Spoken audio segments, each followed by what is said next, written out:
Beach FM, locals talking to locals. Penny Gaylor, Greater Wellington Regional Rep, here on the Kapiti Coast. Good morning, Penny.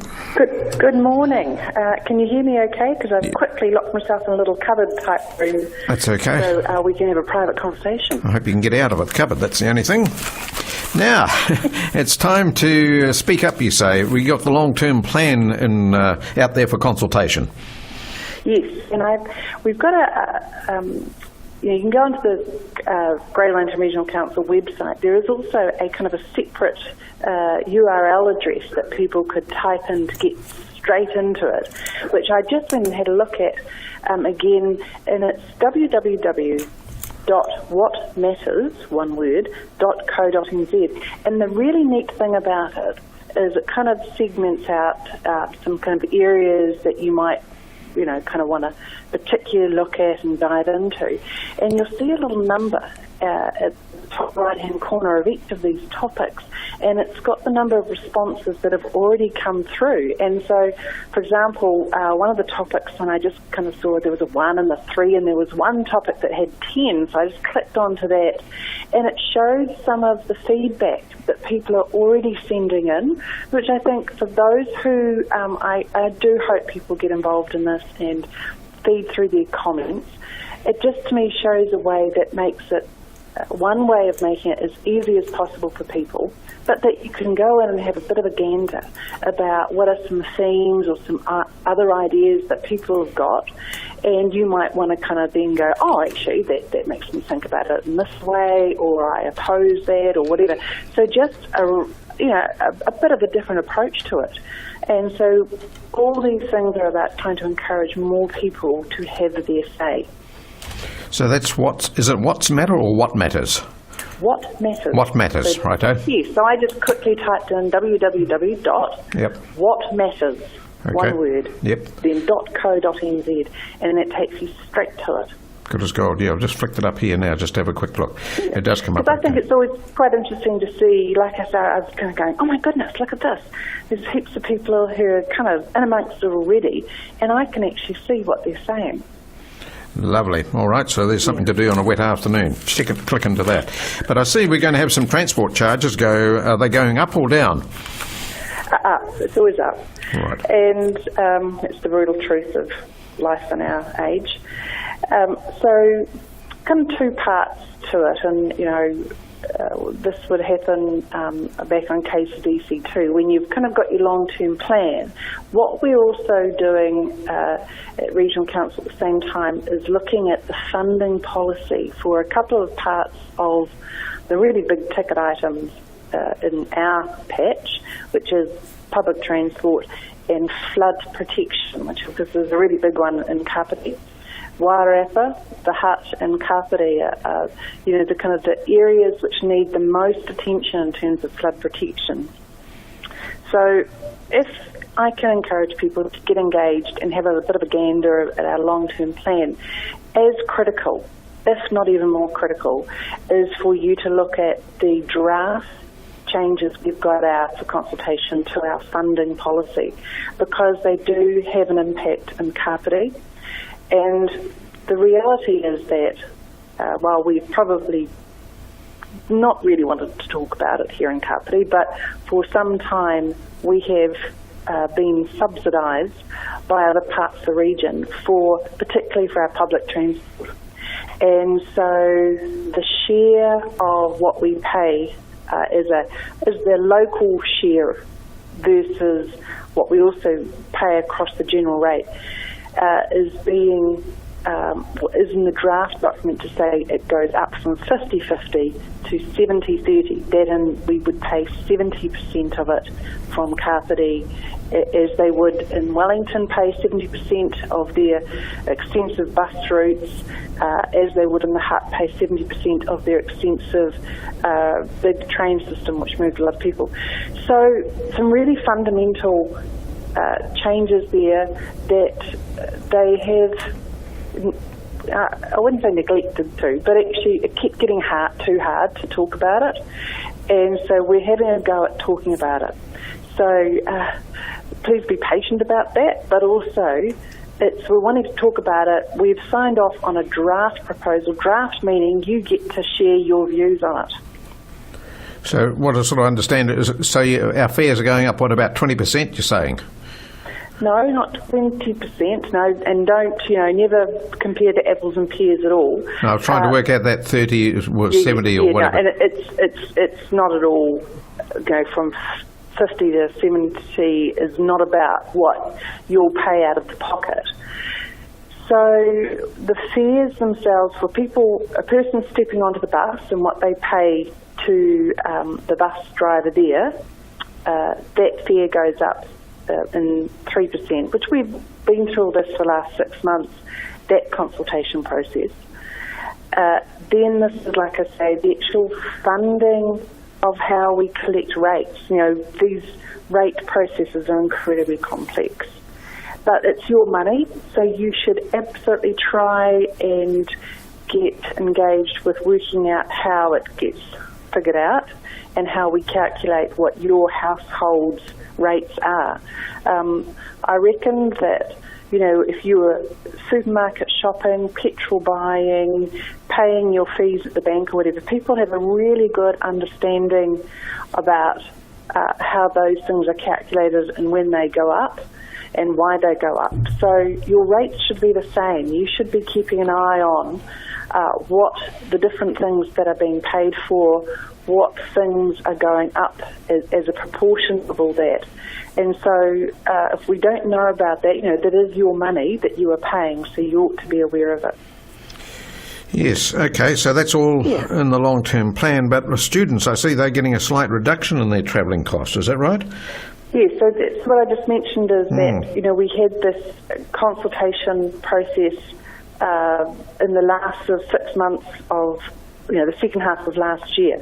And I talked about that at length, where we were looking to put in a discount for tertiary students going in, and so that would benefit a whole lot of people in Kapiti, I hope, and certainly those that want to go in and study, give themselves that opportunity. But it means that, it helps them in some way stay in their home base in Kapiti. There was also some moving around of, we were looking to reduce the level of subsidy for people with disabilities. We took it back to a 50% subsidy, and for carers who are taking people with disabilities onto our public transport, they travel for free. So some things like that. So that's all part of, the reviewing services, reviewing how we fund things that goes on. And we did that and went through that whole consultation process in that last 6 months of last year. So what sort of rate increase are you anticipating this year? So in the draft, as I say, I keep using it draft because, folks, this is your chance to have your view about it. And just getting to the page where we talk about the Kapiti, for example. So an average household now, and because everything's about averages, because, as we all know, your neighbour's house is different from your house, so it all works on percentages. But cash out of your pocket, the proposal says that would be $64 more a year for an average household in Kapiti, and that is, I've worked out there, it's $5.33 a month.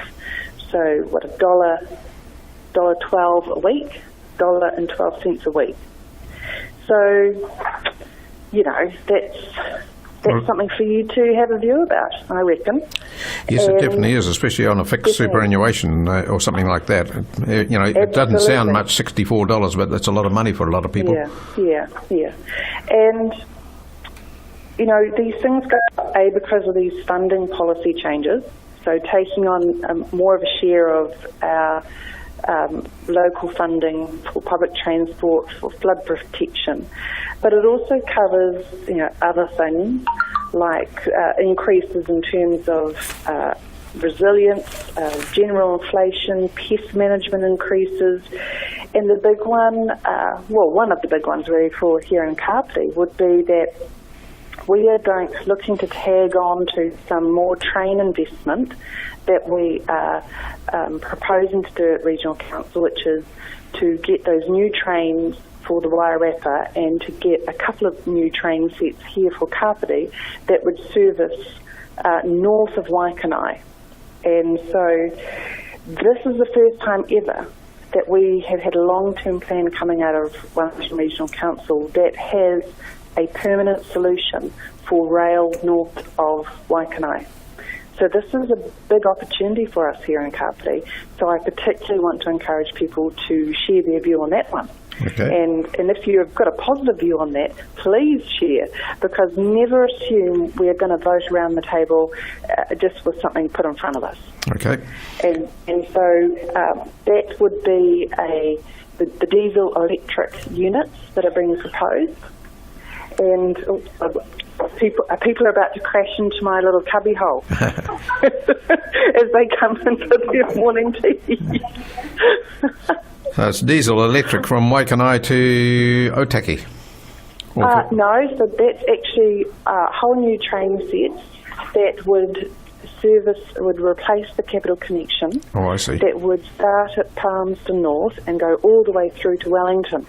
So the diesel electric, which they actually, there are examples of these over in Europe and France, for example. So they'd be running on diesel. At the point where they hit electrification, say at Waikanai, they convert over to the electric. So also it means that, say you have nasty weather like we've had today, and the power's out, something happened at some transmission station, and you needed to keep running a service, you could just keep on going on through with your diesel supply. So when's that anticipated? So that is, as I say, this is just that we have put it into the long-term plan, the draft long-term plan, as we want to do this. Okay. And so we now have to go and get in amongst the bidding with central government to buy in bulk these new train sets. But for Kapiti, this is excellent timing, because if we tag in this suite of option, we get to go in there with the Wairarapa, who need a whole lot of these, about 15, and we need a couple of them. Right, so that does... So this is never ever, we've never got this far in terms of getting a permanent solution for this Capital Connection into the draft long-term plan. Right. So does that mean more ratepayers' money going into supporting this? Yes. Absolutely. The money doesn't grow on trees. Right. No, I just thought it might have been central government who are going to be paying for it.